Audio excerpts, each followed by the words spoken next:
మన ముకుంద జ్యువెలర్స్ లో కాసుల పేరు festival flats 9.99% of on VA కాసుల పేరు జ్యువెలర్స్ నూతన బ్రాంచెస్ జూబ్లీ హిల్స్ మరియు వైజాగ్ లో అతి త్వరలో ప్రారంభం.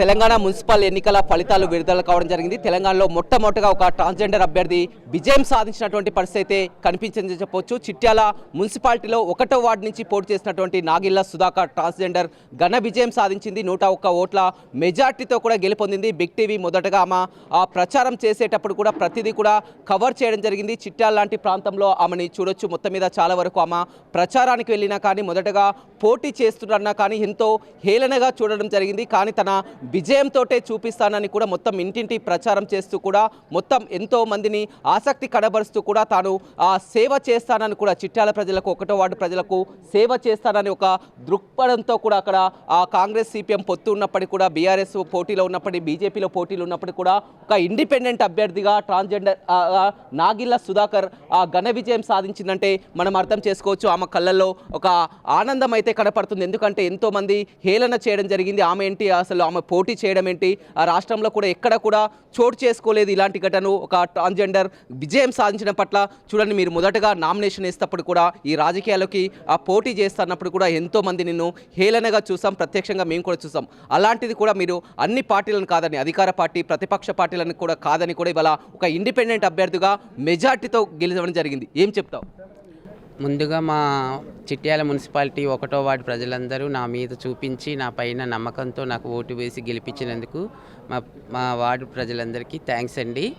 నేను ఒక ట్రాన్స్జెండర్ అని అందరూ హేళన చేసినా సరే మా 1వ వార్డు ప్రజలందరూ నన్ను ఆదరించి నా పైన నమ్మకంతో నన్ను గెలిపించి నందుకు చాలా థ్యాంక్స్ అండి. నేను మా ఊరు ప్రజలందరి నమ్మకాన్ని నేను ఖచ్చితంగా వాళ్ళని నిజం చేస్తాను. మా ఊరు ప్రజలందరికీ సేవ చేయడానికి నేను ముందుకు వచ్చాను సార్. అంటే ఎందుకు అసలు మీకు పోటీ చేయాలని ఆలోచన ఎలా వచ్చింది? ఒక కౌన్సిలర్గా నిలబడాలని ఆలోచన ఎలా వచ్చింది? నాకు మా ఊర్లో సేవ చేయాలి ప్రజలందరికీ అని నాకు ఎప్పటి నుంచో ఉంది సార్. కాకపోతే నేను మా చుట్టుపక్కల వారికే చేయగలుగుతాను, రాజకీయాల్లోకి వస్తే ఊరందరికీ చేయగలుగుతాననే నమ్మకంతో రాజకీయాల్లోకి రావడం జరిగింది సార్. మొత్తం మీద మీరు ఇంటింటి ప్రచారం చేసేటప్పుడు కూడా చాలామంది హేళన చేయడం జరిగింది. అన్ని పార్టీలు కూడా వివిధ నాయకులు ప్రచారం చేశారు. మీరు ఒంటరిగా ఎవరు కూడా మీకు సపోర్ట్ కూడా లేదు, ఇల్లు కూడా మీరే గడప గడపగా తిరిగినటువంటి పరిస్థితి. అవును సార్, అందరూ చేయలేదు, కొంతమంది చేశారు సార్. కానీ చాలామంది నాకు సపోర్ట్ చేశారు. నన్ను ఖచ్చితంగా గెలిపిస్తానని నా పైన నమ్మకంతో మా ఊరు ప్రజలందరూ ఖచ్చితంగా నాకు ఓటేసి గెలిపిస్తానని మాట కూడా ఇచ్చారు సార్. అలాగే గెలిపించారు సార్. రాష్ట్ర వ్యాప్తంగా మీరు ఒక ఆదర్శంగా నిలుస్తున్నారు. అంతా కూడా రాష్ట్ర వ్యాప్తంగా ట్రాన్స్జెండర్కి ఏం చెప్తారు? ఎందుకంటే చాలా వరకు ఒక హేళనగా చూస్తారు. అలాంటిది మీరు ఎన్నికల్లోకి వచ్చి విజయం సాధించినటువంటి పరిస్థితి ఏం చెప్తారు? మాలాంటి వాళ్ళు కూడా రాజకీయాల్లోకి వస్తే మా గురించి మా సమస్యల గురించి మేము అసెంబ్లీలో కూడా మాకు అవకాశం వస్తే అందులో కూడా మా గురించి మేము చెప్పుకొని మా సమస్యలన్నీ మేము తీర్చుకోగలుగుతాము. అందులో మేము కూడా మీ మేల్ ఫీమేల్ లాగా మేము కూడా సేవ చేయాలని మాకు కూడా ఉంటుంది. నన్ను చూసి మిగతా ట్రాన్స్జెండర్ కూడా ఇంతకుముందు సర్పంచ్ ఎలక్షన్లో ట్రాన్స్జెండర్ చాలామంది వార్డు మెంబర్గా పోటీ చేసి కొన్ని చోట్ల గెలిచారు.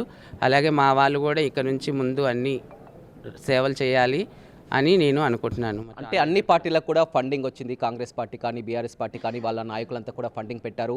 మీకు స్వచ్ఛందంగా కూడా చందాలు రావడం జరిగింది. మీ వారంతా కూడా మిమ్మల్ని అందరినీ కూడా ఒక పోటీ చేసి డబ్బులకు కూడా ఖర్చు కూడా భయపడకుండా అందరు కూడా సపోర్ట్ చేసినటువంటి పరిస్థితి. మా వాళ్ళందరూ నాకు మా ఫ్యామిలీ సపోర్ట్ చేసింది, మా ఊరు ప్రజలందరూ సపోర్ట్ చేశారు సార్. నేను డబ్బులు అయితే ఎక్కువ ఏం పంచలేదు, ప్రేమ అభిమానాలే పంచాను. ఆ ప్రేమ అభిమానాలతోటి నన్ను గెలిపించారు సార్. ఇక్కడ మీ స్వగ్రామం ఎక్కడ అసలు? మాది నల్గొండ జిల్లా చిట్యాల మండల్ 1వ వార్డు అండి. మాది శివనేనిగూడెం. మొత్తం ఎన్ని ఓట్లు ఉన్నాయి? ఎన్ని ఓట్లతో గెలుపొందారు మీరు? నేను మొత్తం 1073 ఓట్లు ఉన్నాయి సార్. నాకు వచ్చేసి 429 ఎంతో వచ్చేసారు, 29 అనుకుంటున్నాను. ఏంటి మీ కుటుంబ బ్యాక్గ్రౌండ్ ఏంటి? అసలు ఎంతమంది, ఏంది అసలు మీ వివరాలు ఏంటి? మేము 6గురం సార్. ముగ్గురు అన్నయ్యలు, ఒక అక్క, చెల్లి. నాకు అమ్మ నాన్న ఉన్నారు సార్. ఇంకా వాళ్ళ సపోర్ట్ చాలా ఉంది నాకు. వాళ్ళ సపోర్ట్ తోటే నేను ఇంతవరకు వచ్చాను సార్. అంటే అమ్మ నాన్న మొదటగా మీరు పోటీ చేస్తున్నప్పుడు కానీ మీ చెల్లెలు కానీ వారు ఏం చెప్పారు? ఎలా చెయ్యాలి, ప్రజలందరికీ సేవ చేయాలి మంచిగా.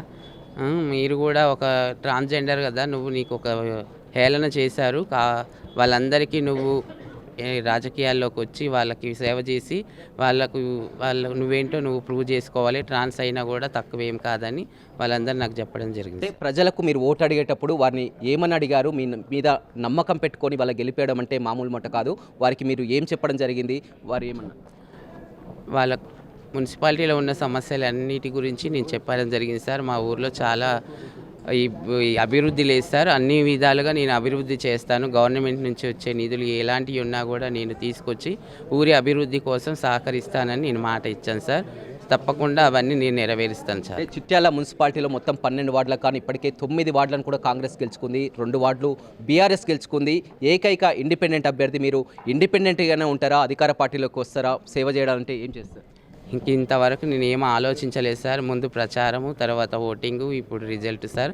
ఇక తర్వాత ఆలోచిస్తాను సార్. నేను ఏ పార్టీలకు వెళ్ళాలా వెళ్ళకూడదా అనేది నేను ఇంకే డిసైడ్ అవ్వలేదు సార్. అంటే మీరు పోటీ చేస్తున్నప్పుడు ఏదన్నా పార్టీలు వారు సంప్రదించలేదా, అడగలేదా? కాంగ్రెస్ కానీ బీఆర్ఎస్ కానీ బీజేపీ వాళ్ళు మా పార్టీ నుంచి పోటీ చేయమని కానీ ఎవరు అడగలేదు సార్. నేను అన్ఎక్స్పెక్టెడ్గా వేసాను సార్. 3వ తారీఖు అనుకోకుండా నేను నామినేషన్ వేయడం జరిగింది సార్. ఏ పార్టీలు నా దగ్గర రాలేదు, నన్ను అడగలేదు సార్. మరి ఎలా డబ్బులు ఎలా వచ్చాయి, ఎలా ఖర్చు పెట్టగలిగారు? మొత్తం కూడా ప్రచారానికి కానీ మొత్తం చూడడం జరిగింది, పోటీగా మా ఫ్యామిలీ మెంబర్స్ అందరు సపోర్ట్ చేశారు సార్. వాళ్ళ ద్వారా నేను చేయగలిగాను సార్. ఏం చేద్దాం అనుకుంటున్నావు? చిట్యాల మొదటి వార్డు ప్రజలకు ఏం చేద్దాం అనుకుంటున్నావు?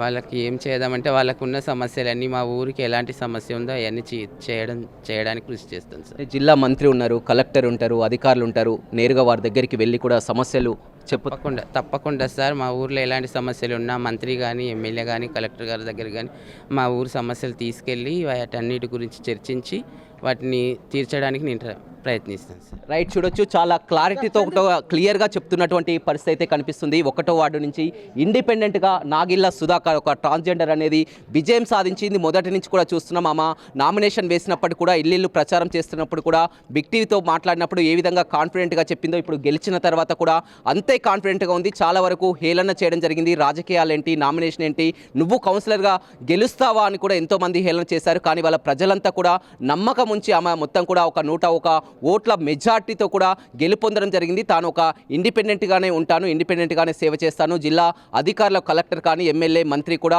ఏ సమస్య ఉన్నా కానీ చిట్యాల వార్డు ప్రజలకున్నా కానీ అధికారులని కలిసి కూడా వారి సమస్యలు తీరుస్తాను. ఇది ఒక ఆదర్శంగా కావాలి, మా ట్రాన్స్జెండర్లందరూ కూడా ఒక ఆదర్శంగా ఉండేందుకు కూడా ఎన్నికల్లో పోటీ చేసి కూడా గెలుపొందినందుకు సంతోషం వ్యక్తం చేస్తూ ఆమె కళ్ళల్లో ఒక ఆనందం అయితే కనపడుతుంది. వీడియో రవితో రమేష్, బిగ్ టీవీ, నల్గొండ.